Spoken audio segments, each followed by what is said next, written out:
우리 앞에 성도님들에게 선포하시겠습니다. 하나님께서 하십니다.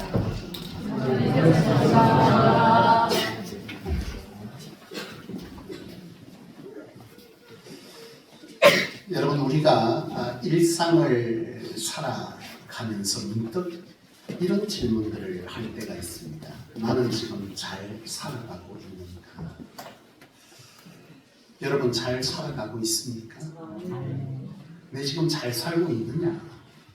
지금 잘 살고 있는 거 맞지? 이런 생각 들 때 없습니까?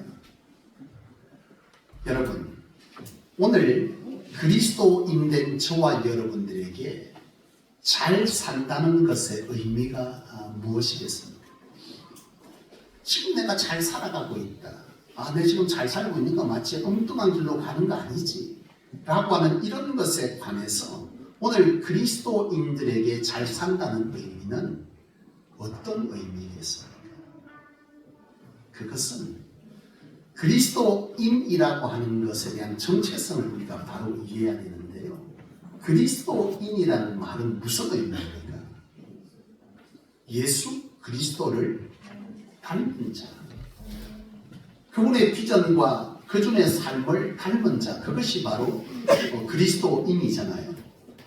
여러분, 이 그리스도인에게 있어서 잘 산다는 것의 의미는 무엇이냐라고 하면 내가 그리스도의 모습을 닮아서 잘 살아가고 있다면 오늘 저와 여러분들은 뭐 하는 거예요?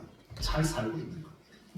내 삶이 조금 어렵고 내 삶의 환경에 막힘이 있고 내가 지금 무엇인가 어려움을 겪고 있지만 때로는 내 삶이 사람들의 보기에 흡족하지 못하고 초라하게 느껴질 때 있지만 그럼에도 불구하고 내 인생에 내가 지금 잘 살아가고 있다는 삶의 가치를 매기는 것은 내가 주님의 삶을 살아서 그리스도인답게 살아가고 있으면 나는 지금 하나님이 보실 때 잘 살아가고 있는 것입니다.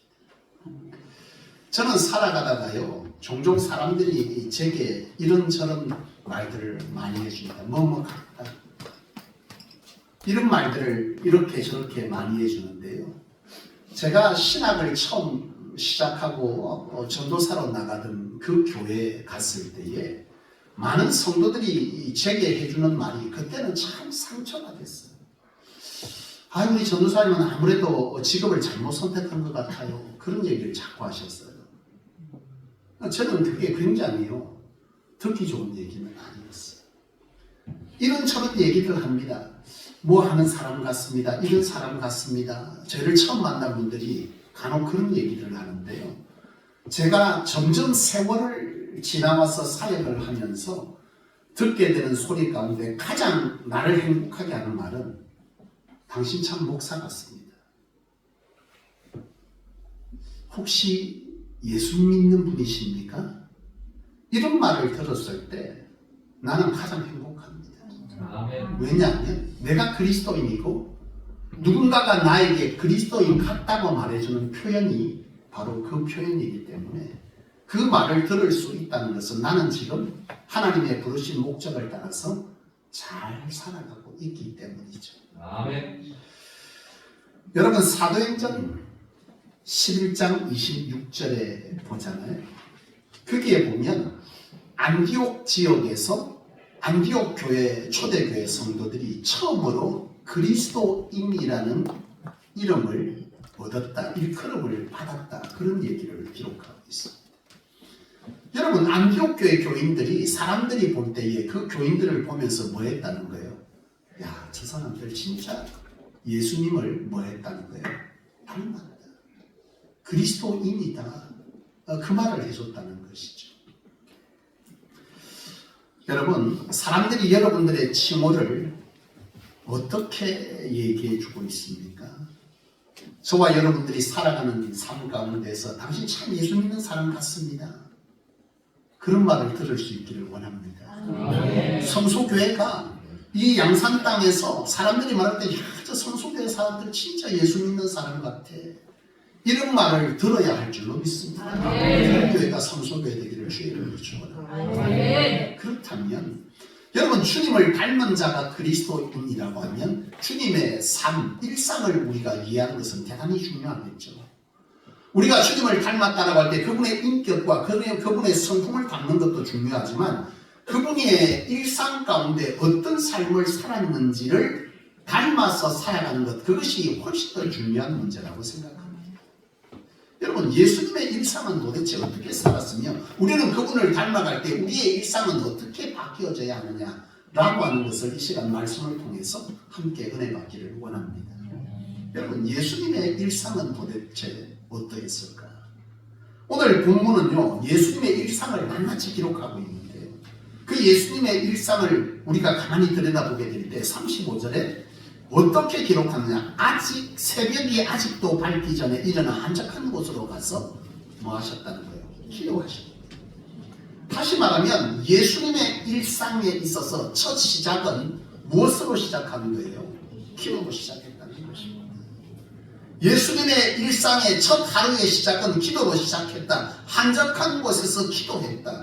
바로 새벽 기도를 시작하셨다는 것이죠. 새벽을 깨워서 기도함으로 하루의 삶을 시작했다. 여러분, 우리에게 기도는 어떤 의미입니까? 여러분에게 기도는 어떤 의미죠? 수양입니까? 여러분, 기도는 수양이 아니지 않습니까? 여러분, 기도라고 하는 것은 우리가 하나님의 뜻을 알게 되는 시간이고 우리가 그 뜻에 대해서 동의하는 시간이고 하나님의 도우심을 얻는 길이고 하나님의 능력과 역사를 우리의 삶 가운데 일으키는 것, 이것이 뭐예요? 기도 아닙니까? 예수님께서 말씀하실 때 기도 외에 이런 유가 나타날 수 없다. 하나님의 능력을 강력하게 우리의 삶 가운데 일으킬 수 있는 것은 기도밖에 없다. 주님도 가르쳐 주셨듯이 기도는 하나님의 뜻을 알고 동의하는 것이고 하나님에 대하여 또한 아는 것이고 하나님으로 우리의 삶의 능력을 입는 길이다. 이것이 바로 기도인 줄로 믿습니다. 제가 하나님과 이렇게 깊은 교제 시간들을 들어가면서 하나님의 뜻을 알게 된 때가 종종 있게 되잖아요. 여러분 똑같지 않습니까? 하나님의 뜻이 여러분들의 삶 가운데 하나님의 뜻이 있습니까? 없습니까? 하나님은요, 여러분 한 분 한 분에게 하나님의 개인적 뜻을 다 가지고 있습니다. 이것을 아는 것은 대단히 중요합니다. 하나님께서 우리의 인생을 어떻게 보신다 그랬습니까? 눈동자같이, 머리털 새신 같이 우리를 바라보신다, 지키신다. 우리가 어떤 사람인지 우리를 이 땅 가운데 보내시고 어느 가정에 보내셔서 어떤 삶을 살게 하셨던지 간에 우리의 삶을 통해서 하나님은 우리가 이 땅 가운데 살아가는 동안 하나님께서 원하시는 하나님의 계획을 우리 한 사람 한 사람에게 다 갖고 계신다는 거예요. 우리가 생각할 때는 내 삶이 너무나 비참하고 내 삶이 때로는 너무나 내 생각과 다른 삶을 살았다 할지라도 하나님은 그 속에서도 우리를 통해서 이 세상 가운데 주님을 대신해서 이 세상을 만지시고 고치시고 치유하고 회복하는 그런 계획들을 하나님은 우리 한 사람 한 사람에게 다 갖고 계십니다. 근데 그것을 어떻게 알 수 있느냐는 거죠. 그 뜻을 알 수 있는 것은 우리가 하나님께 뭐 할 때? 가장 가까이 갈 때가, 가장 가까이 하는 삶을 살고 있을 때 하나님은 우리의 삶의 현장에서 이런저런 상황들을 통해서 알게 하시고 깨닫게 하시고, 그런데 그 깨달음이 우리 안에 고백이 되게 하는 것은 언제라는 거예요? 기도의 시간입니다. 제가 신학교를 갈 때에도 교회를 개척할 때에도 하나님으로 어떤 일을 할 때에도 항상 하나님께 가장 가까이 갈 때, 내가 하나님께 깊이 기도하기 시작할 때 하나님께서 그것에 관해서 깨닫게 하시고 그 깨달음 가운데 내게 뭘 원하시는 거예요? 자발적 동의를 원하세요. 그 자발적 동의가 언제 된다는 얘기입니까? 기도를 통해서 되는 거죠. 하나님께서 내게 무엇하기를 원하신다. 그런데 그 하나님의 원하시는 뜻을 알 때에 우리가 그것에 대해서 감격할 때도 있지만 때로는 우리 안에 뭐가 올 때도 있다는 거예요. 두려움이 올 때도 있어요. 부담스럽고 두렵기도 합니다. 그런데 그때 내가 하나님께 기도하기 시작할 때 하나님께서 내 가운데 뭘 허락하시는 거예요? 성령을 허락하시고 내 안에 성령으로 통해서 마음의 확신을 주시고 담력을 주시고 용기를 주시고 때로는 환상을 보이시고 때로는 어떠한 상황들을 이끌어 가시면서 하나님께서 우리로 하여금 뭐 하는 거예요? 하나님의 뜻에 동의하게 하신다. 사랑하는 여러분, 그렇습니다. 이 기도라고 하는 것은 하나님의 뜻을 알고 동의하는 것이 뭐라는 거예요? 기도라고 하는 것이죠. 또한 여러분, 기도는요, 우리가 사단을 이길 수 있는, 그리고 사단의 시험으로부터, 하나님으로부터, 사단으로부터 우리의 시험을 이길 수 있는 것은 바로 기도라고 하는 것이죠. 제가 개척을 하고 나서요, 계속 새벽 기도를 이어갔었죠. 새벽 기도를 계속 이어서 한 9년 가까이 계속 새벽 기도를 해왔는데요. 새벽 기도를 거의 9년 동안 제 기억은 거의 하루도 빠지지 않고 제가 새벽 기도를 다 성공했던 것 같은데. 근데 그 9년의 세월을 뒤로하고 9년쯤 10년 넘어갈 때 새벽 기도가 성소교회 가운데 잠시 월삭주삭으로 바뀌어진 때가 있습니다. 그때 저는 생각했어요. 성도들이 새벽 기도를 나오는데 나와서 10분도 안 돼서 10분은 뭐예요? 5분도 안 돼서 다 하고 없는 거예요. 제게 느껴지는 생각은 이런 형식적인 새벽 기도를 과연 해야 되는 것이다. 이런 생각을 하게 되는 것이죠.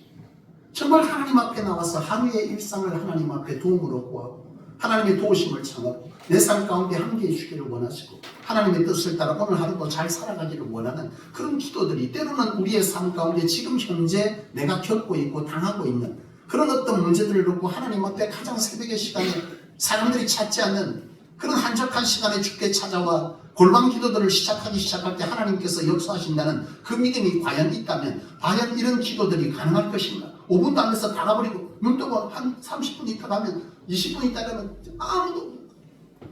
저는 그때 제 생각에 그랬다는 거예요. 과연 이 예배를 계속 이어갈 필요가 있을까? 이 새벽 재단.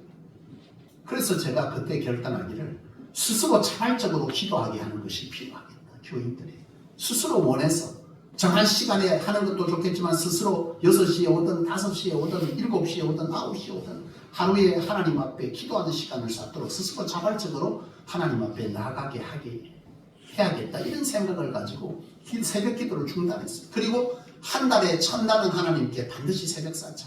그리고 한 주의 시작인 주일이지만 우리가 삶 가운데 시작하는 월요일 날만큼은 하나님께 새벽 시간을 쌓고 그리고 나서 한 주간을 시작하십시오 해서 월삭과 주삭을 세우고 새벽 기도를 중단했어요. 그런데 여러분, 이 새벽 기도를 중단하고 나서 세월이 지나서 지금 돌아보니까요, 그 새벽 기도를 중단했던 그때 우리 교회 가운데 강력하게 일어났던 것이 있었어요.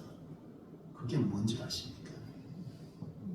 사단의 시험과 역사였어요. 사단이 순식간에 교회 가운데요, 시험거리들과 사단이 끊임없이 교회 안에 문제들을 만들기 시작했어요. 나는 그것이 새벽재단을 통해서 일어난 것인지를 몰랐어요. 왜 도대체 교회 가운데 이런 일들이 일어나기 시작할까? 계속 교회 가운데 시험거리가 생기고 사람들 간의 분열이 일어나고 그 속에서 문제들이 발생하고 성도들의 삶에 문제들이 계속해서 발생하는 거예요. 도대체 왜 그런 것일까 몰랐어요. 그런데 시간이 지나보니까 깨달아지는 거예요.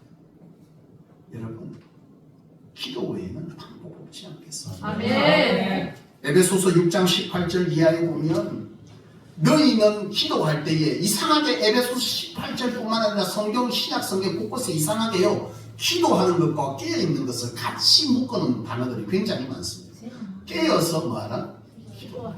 그냥 기도하라면 되는데 그 앞에 이상하게 깨어서라는 말을 자꾸 둡니다. 여러분, 깨어서 기도한다. 여러분, 우리가 깨어있다. 여러분, 기도하지 않으면 영적으로 우리가 뭐 할 수 있다는 거예요? 잠들 수 있다는 거예요. 영적으로 잠들어지면 기도가 중단되어지고 기도가 중단되어지면 하나님과의 관계가 끊어지고 하나님 관계가 끊어지기 시작하면 누가 우리의 삶을 지배합니까? 사단이 지배하는 거죠. 사단이 우리 삶 가운데 지배하면 사단은 끊임없이 우리의 삶에 문제를 일으키고 시험거리를 만들고 그래서 사단이 우리에게 일으키는 그 어떤 일들의 목적은 딱 하나입니다. 뭐겠어요? 하나님으로부터 끊어지게 하자. 하나님으로부터 멀어지게 하자. 이것이 사단이 우리로부터 하고자 하는 일들입니다. 우리에게 시험을 일으키고 문제를 일으키고 때로는 우리에게 환난을 일으키는 이런 일들을 사단은 해요. 그런데 사단이 하고자 하는 것은 딱 뭡니까? 그 일들을 통해서 우리가 하나님 앞에 뭐 하자는 거예요? 실족해야죠. 여러분, 이런 것들이 교회 가운데 계속 일어나고 있는 것이죠. 제가 명성교회가 한참 부흥하고 그리고 그 교회 가운데 하나님의 놀라운 간증거리들이 끊이지 않은 그쯤에 제가 명성교회를 아이들과 함께 탐방을 한 적이 있습니다. 아이들을 데리고요 명성교회를 갔어요. 명성교회를 갔는데 그 명성교회 가운데 새벽 재단을 쌓는 것이 그 교회 가운데 아주 신학생들에게 많이 알려져 있었어요. 제가 그때 이제 신학교를 다닐 때였거든요. 아이들을 데리고 명성교회에 차를 몰고 갔어요. 새벽 재단을 쌓는 것을 경험했는데요. 보면서 굉장히 놀랐어요. 새벽 재단이 쌓아지는데요. 그 명성교회 성전이 굉장히 크잖아요. 근데 그 성전이 거의 다 차는 거예요. 보통 한국 교회 새벽 재단 몇 프로가 샀습니까? 10%입니다. 10%. 500명 교회이면 50명, 1000명 교회이면 100명 새벽기도 쌓는다. 근데 최근에 한국 교회 1000명 교회도 새벽기도 50명도 안 나온다. 근데 기도가 다 무너져 가는 거죠. 근데 명성교회가 그때 한참 교회가 부흥되어지고 한국 교회 지금은 조금 여러 문제들로 이슈가 됐지만 그 당시만 해도 명성교회는요 한국 교회에 굉장히 좋은 영향력을 미치는 교회였어요. 한참 부흥이 일어나고 그 속에 많은 감정들이 국가의 장관들이 하나님 앞에서 무너지고 깨지면서 그들 스스로 하나님 앞에 돌아서는 이런 감정들이 많이 일어났어요. 그 교회 가운데.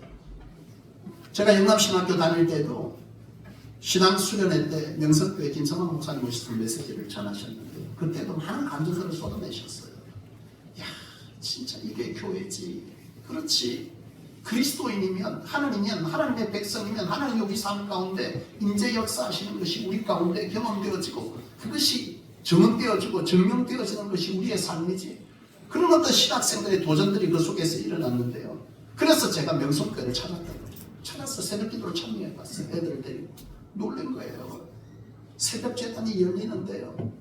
성도들이 꽉꽉 차는 거예요. 더 놀라운 건 뭐냐? 거기에 유아실에요. 젊은 엄마들이 아이들을 둥쳐업고 안고 걸리고 해서 그 새벽 재단에 그 모자실이 다 차더라니까. 진짜 충격적이었어요. 하나님의 역사는 같은 교회이지만 같은 곳에서 같은 것들을 일으키지 않으시는구나. 하나님을 원하고 하나님을 필요로 하고 하나님을 인정하고 하나님으로 살고자 하는 하루의 시작을 새벽재단을 쌓았다는 것은 하루를 하나님으로 시작하겠다는 뜻 아닙니까? 아멘. 그렇지 않습니까? 내가 내 삶의 첫 시작을 하나님께 드렸고 하나님으로 살고자 결단했고 결심하고 도움을 요청했다라고 하는 것은 하나님으로 살겠다는 뜻이에요. 내가 기도하지 아니하고 하루를 살아간다는 것은 하나님의 도움을 필요로 하지 않는 것이고 내 삶의 주인을 내가 삼겠다는 의미가 되어진다는 것을 여러분 한 번쯤 고민하셔야 돼요. 하나님께서 우리의 삶에 일시적으로 내 필요할 그때만 오셨다 가셔라. 여러분 그것은 진정한 주님의 닮은 삶은 아닌 것이죠. 주님은 여러분 오늘 본문에 뿐만 아니라 여러 곳에서 기도한 장면들이 나오는데 주님은 언제 기도하십니까? 주님은요 새벽에도 기도하시고 사역을 앞두고도 기도하시고 음식을 축사도 하시고 음식을 먹을 때도 기도하시고 그리고 하루를 마치고 모든 삶을 마친 때에도 뭐 했다는 거예요? 기도로 마친 게 그게 주님이시거든요. 우리의 삶이 저나 여러분들의 삶이 정말 주님을 닮은 그리스도인이라고 한다면 진정 우리의 삶에 기도가 살아나야 될 줄 알았습니다. 사랑하는 여러분 그렇습니다. 바라기는 우리 성소에 다시금 새벽 재단의 기도가 살아나기를 여러분들의 힘을 가지고 사시지 마십시오. 하나님의 도움을 구하십시오. 하나님으로 살아가십시오. 여러분들의 신음이 하나님의 역사로 환호가 될 것이며 여러분들의 암담함이 하나님의 소망으로 바뀌어지고 선명한 여러분들의 인생길 여러분들의 발에 등이 되는 놀라운 말씀으로 하나님께서 인도해 가실 줄 믿습니다. 아멘. 또한 주님의 일상은 어떻게 했냐? 오늘 38절에 보니까 주님께서 그리 말씀하십니다. 우리가 다른 가까운 마을들로 가자. 거기서도 전도하리니 이를 위하여 왔노라 하시고 이에 온 갈릴리에 다니시며 그들의 여러 회당에서 전도하시고 이렇게 하십니다. 예수님의 일상은요 기도하셨고 하루가 시작된과 동시에 예수님의 삶의 시작은 무엇으로 시작되고 있습니까? 전도의 삶을 사시기 시작합니다. 여러분 우리가 전도한다라고 할 때 여러 생각들을 가지고 있습니다. 간혹 성도들이 그러잖아요. 전도는 은사 있는 사람이 하는 것 같아요. 저한테 가끔 그런 얘기 하십니다. 여러분 틀렸습니다. 전도는 은사 있는 사람이 하는 것이 아니라 은혜 받은 사람이 하는 겁니다. 아멘. 그렇지 않습니까? 예수님께서 공생의 기간 동안 수많은 이적과 기적들을 일으키시면서 귀신을 쫓아내시고 때로는 병자들을 고치시고 그들의 삶 가운데 죄로 인하여 우리의 인생에 들어와 있는 여러 고통과 슬픔 그리고 절망의 상황 속에서 그것들로부터 구원의 역사를 일으킬 때에 예수님께서 그들에게 구원을 이루시면서 그들로 하여금 예수님이 때가 되지 않으심으로 말린 것이 있어요. 너희는 이 사실을 마을로 가서 누구에게도 알리지 말아라. 그런데 그들이 한 행동이 뭐였습니까? 나아가서 전했습니다. 여러분 구원받은 은혜가 크면요 말린다고 말려지는 게 아니에요. 너 가서 말하지 말아라. 너 가서 전도하지 말아라. 복음의 얘기를 하지 말아라. 그렇게 예수님께서 때가 되지 않음으로 말렸지만요 예수님도 말려도 안 되는 게 있어요. 뭐예요? 은혜 받으니까 전도하더라는 거예요. 여러분 전도가 뭡니까? 예? 진리 대신 예수 그리스도가 우리의 삶의 구원자 되십니다. 당신의 삶에 구원을 일으키신다. 아멘. 당신 혼자 허덕이며 사는 인생을 주님께 맡겨봐라. 그 주님께서 당신의 인생에 길이 되시고 빛이 되신다. 소망이 되신다. 때로는 우리를 하나님 앞에서 이런 모양 저 모양으로 만지시지만 그 결국은 반드시 하나님으로 뭐하다는 거예요? 선하다. 아멘. 가끔 그래요. 내 삶이 전도하기에는 너무나 좀 그래요. 여러분 하나님의 선하신 결국을 믿으십니까? 아멘. 여러분 우리가 성경을 통해서 배우게 되는 하나의 것은 뭐냐면 하나님이 쓰시는 사람들이 훈련의 시간이 걸겠습니까? 쓰는 시간이 길겠습니까? 놀랍게도요 하나님이 쓰시는 시간보다 훈련의 시간이 훨씬 긴 사람들이 많습니다. 우리에게 환난도 어려움도 때로는 결핍도 여러 가지 문제들이 우리 가운데 있어요. 그래서 우리가 복음을 전할 때에 그것이 우리에게 무엇인가 눌림이 된다고 생각하십니까? 아닙니다. 하나님은 그 시간들을 통해서 우리를 뭐 하시고 있는 거예요? 하나님 우리를 시험하십니까? 연단하십니까? 하나님은 연단한다고 그랬잖아요. 하나님은 우리를 시험하시는 분이 아니세요. 하나님은 우리를 뭐 하시고 계십니까? 훈련하시고 연단하시는 거예요. 하나님이 쓰시도록 하나님의 계획 가운데 우리를 서도록 그 계획 가운데 찬란하게 빛이 나도록 그래서 그 길을 감당하며 마지막 주 앞에 올 때에 사도 바울과 같이 내가 주님 앞에 내 생명도 귀한 것을 여기지 아니하노라. 그리 부르심을 받고 하나님의 나라에서 하나님께서 예비하신 놀라운 멸류관 주심 상 주심 우리의 삶을 하나님은 부단히 하나님의 방식대로 우리의 삶을 연단하시고 그 쓰임의 때를 우리가 믿음으로 견디며 그때에 깨어 하나님과 더불어 하나님의 거룩한 꿈의 동력자로서 우리의 삶을 쓱 하시기를 하나님은 기대하시고 그 일들을 우리의 삶 가운데 행하신다. 이것이 어떤 상황 속에서도 우리가 붙들고 고백해야 될 중요한 하나님의 뜻을 붙드는 삶인 줄로 믿으시기를 원합니다. 아멘. 여러분의 삶의 처지가 어떠하든지 여러분은 당당하게 말씀하십시오. 하나님의 선하신 결국은 나는 뭐한다? 경험했고 확신하고 있는 거예요. 아멘. 중요한 것은 내 영혼을 고치셨고 내 심령을 고치셨고 내 두려움을 소망으로 바꾸신 예수 그리스도 그것이 우리가 지내야 될 핵심이자 내가 경험하고 내가 붙들고 그들에게 말해야 될 것이다. 여러분 주님은 오늘 본문 속에서 그렇게 전도하셨다. 전도함에 있어서 여러분 복잡하게 생각할 거 없어요. 그리고 시간이 있어야 전도하죠. 여러분 오늘 본문을 다시 한번 살펴볼까요? 예수님이 시간이 있어서 전도하시는 거 아십니까? 아닙니다. 전도에 우선순위를 두십니다. 오늘 35절에 보잖아요. 새벽 아직도 밝기 전에 예수께서 일어나 나가 한적한 곳으로 가서 거기서 기도하시더니 기도하고 막 내려오는데 누가 나타났습니까? 시몬과 그와 함께하는 자들이 예수께 왔어요. 그리고 뭐라고 말합니까? 모든 사람이 주를 찾나이다. 왜 찾아요? 그건 여기 기록되어 있지 않습니다. 그런데 그것이 무엇인지 우리는 짐작해 볼 수 있을 것입니다. 왜 찾았겠어요, 사람들이? 만나기를 원하는 사람, 상담하기를 원하는 사람, 또는 예수님을 대접하기를 원하는 사람, 여러 것들을 위해서 예수님을 만나기를 원했는데요. 예수님께서 뭐라고 말씀하십니까? 이르시되 38절 우리가 다른 가까운 마을들로 가자. 거기서 내가 전도하니 내가 이를 위하여 왔다. 그러니까 예수님은 삶 가운데 가장 우선순위를 어디에 두고 사셨다는 거예요? 복음 전함에 있었다는 거예요. 우리의 삶에 가장 우리가 붙들고 살아야 될, 가장 우선순위를 둬야 될 삶의 목표, 목적은 어디에 있는 겁니까? 영혼 구원입니다.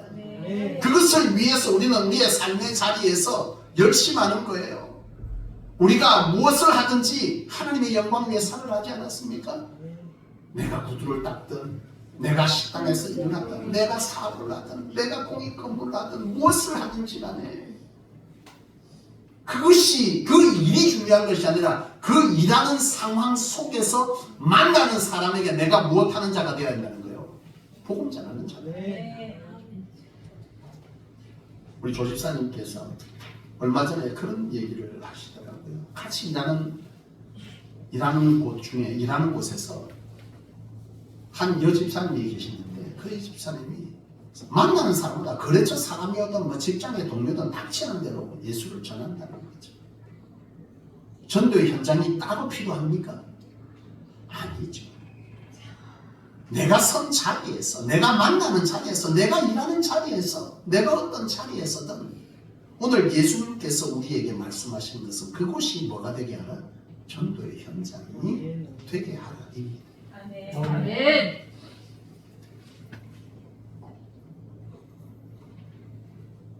한 방송설교 가운데요, 그 교회의 목사님이 그 교회의 한 집사님을 소개하셨는데요. 박 집사님이더라고요. 근데 성함을 밝히지는 않아서 아마 개인적 프라이버시 때문에 그런 것 같아요. 박 집사님이라는 말씀을 하셨는데, 그 박 집사님이 그 교회에 우리로 치면 목자의, 그는 순장이라는 표현을 쓰는데, 목자의 교회학교 교사더라고요. 근데 이분이 그 일을 맡으면서 한 해 동안 전도에 대한 거룩한 부담감을 받고 내가 전도해야겠다라는 생각을 가지고요, 거기에 대해서 목표를 세웠다는 거예요. 여러분, 1년이 몇 주입니까? 예? 1년이 몇 주인지도 모르고 사십니까? 1년이 52주입니다. 52주. 52주 한 주에 한 명씩 교회 등록시키겠다, 이런 목표를 잡았다. 그리고 하나님께 강력하게 기도하고 만나는 곳에서 만나는 사람마다 복음을 전하기 시작하는데요, 1년 52주 동안 이분이 그것을 놓고 기도하고 전도하고 일을 계속해 왔는데, 그 한 해에 이분을 통해서 그 교회 가운데 등록된 분이 어린이가 132명, 장년이 70명이다, 그렇게 감정을 하더라고요. 여러분, 그래서 그분이 그 교회 전도왕이 됐대요. 저도 제가 지나왔던 세월에, 부교육자 세월도 그렇고 한 20수년 부교육자 세월을 하고 지금 담임을 지금 14년 동안, 15년 차 지금 되어가잖아요. 제가 그 전에 부교육자를 하면서 이곳저곳을 부교육자를 할 때에 그 전도하셨던 분들의 공통점이 있어요. 그분들은요, 삶 자체가 전도입니다. 특별히 전도 가자 이런 거 필요 없어요. 그분은 시도 때도 없이 아무 때나 전도합니다. 그리고 전도 축제가 되면 진짜 한 영혼을 구경하기 위해서 자기 것을 쏟아내기 시작하는데요, 진짜 대단한 겁니다. 제가 가장 기억에 남는 분 중에 한 분은요, 연세가 있으신 권사님이셨는데, 그 권사님이 제 기억에 그때 은퇴를 하셨던 것 같아요. 그 아들이 장로님 되셨습니다만, 그때 당시에 그 권사님이 전도 축제가 열리거나 전도를 하겠다 작정하면요, 길가에 그냥 가방 하나 들고 나갔어요. 그러니까 이분은 뭐 특별히 은퇴를 하셨으니까 시간적으로도 뭐 직장에 매이는 것도 아니고 낮에도 특별히 하시는 일이 없다 보니까요, 그냥 가방 하나 올라매고 나가시는데, 거기에 보면 양말이 항상 담겨져요. 전도지하고 양말이 있어요. 그러니까 길 가시다가 사람 만나면 전도하시면서 뭐예요? 뭘 줘요? 양말을 줘요. 그러니까 이분이 참 노하우가 있더라고요.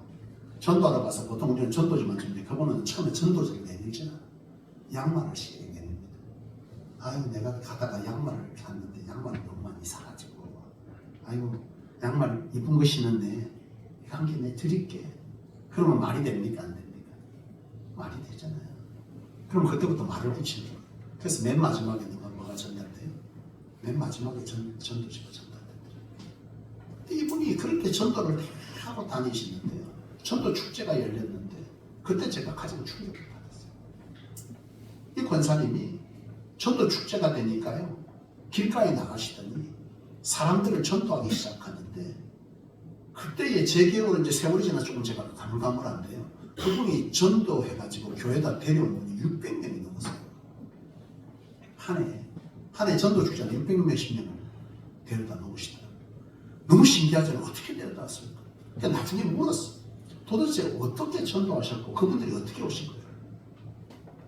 그분이 전도 축제가 한 번씩 열리면 한 800만 원에서 1000만 원을 쓴다. 뭘로? 그랬더니 그 전도하러 오는 분들에게 전도하는 그분들에게 오면 그날 교회면 10,000원 줄게 10,000원. 600명이니까 얼마예요? 600만 원이잖아요. 10,000원 준다고. 그리고 그날 오면 교회에서 선물도 준다고. 그렇게 얘기한 거예요. 그러면 그 10,000원 받으러 올라가기가 귀찮잖아요. 아니 그것까지 어떻게 가? 괜찮아. 그 버스 정류장에 가면 45분 이상 버스 있어. 그 시간에만 나와. 그 시간에만.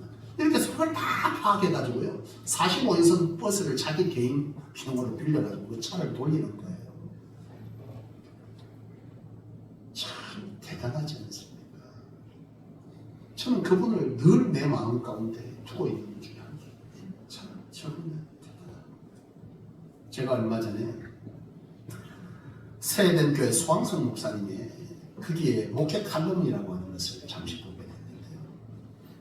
거기에 청년들과 함께 누린 감격을 공유하겠다 해서 이제 그런 것들을 했는데 SNS에 월요일 날 야간에 목사님이 산행을 이제 목회 끝나고 저녁에 이제 산을 이제 아마 이제 오르시려고 했는데요. 그때 청년부에서 목사님에게 기도 요청을 해요. 그 소목사님에게 우리가 야간 전도를 나갈 건데 청년들을 위해서 기도해 주십시오. 그렇게 요청을 했다는 거죠. 그래서 그 목사님이 보니까 청년들이 보정동이 어딘지 저는 잘 모르겠어요. 보정동 카페 거리가 있다는데 거기에 청년들이 전도팀을 구성해서 나가게 되는 거죠. 밤에. 그러니까 밤에 네온 사인이 번쩍이는 그곳에 청년들이 정말 자신의 영혼까지 팔아서라도 즐기겠다고 쏘다니고 있는 거기에 가서 복음 전도를 하겠다고 청년들이 전도대가 구성이 된 거예요.